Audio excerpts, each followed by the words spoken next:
On l'a appelé le toit du monde. Jusqu'au siècle dernier, il était difficile de construire des routes sur le plateau tibétain. Mais la fin juin a marqué l'arrivée du train à grande vitesse. La première ligne de train à grande vitesse de la région a été ouverte entre Lhasa et Ningchi. La directrice du train dit que l'ouverture s'est faite en grande pompe.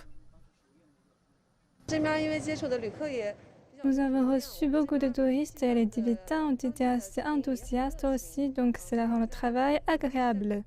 Montagne, altitude et près de 50 tunnels parmi les raisons pour lesquelles il a fallu 6 ans pour poser quelques 400 km de voie. De plus de 90% de cette voie se trouve à plus de 3000 mètres au-dessus du niveau de la mer.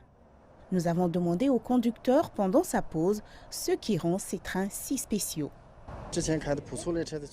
La différence par rapport au train précédent, c'est que ceux-là peuvent fonctionner à l'électricité ou au diesel.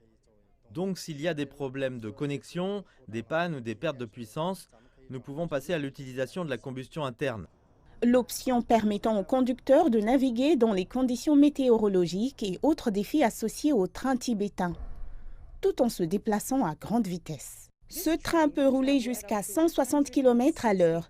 Ce n'est peut-être pas le train le plus rapide de Chine, mais il a permis de déduire d'entière le temps de trajet entre les villes de Ningxi et de Lhasa. Nous avons demandé aux passagers ce que cette nouvelle ligne signifie pour eux. Je suis très heureux et très excité, c'est remarquable. Nous voulions voir les paysages en cours de route et le wagon est oxygéné, donc c'est plus confortable. Have you gotten altitude sick? Non, ça va, mais nous avons utilisé de l'oxygène tout le temps. Il a déjà utilisé 8 ou 9 bidons. Quel jour sommes-nous aujourd'hui? Le 4e jour, je crois. Je suis un peu excité, un peu curieux.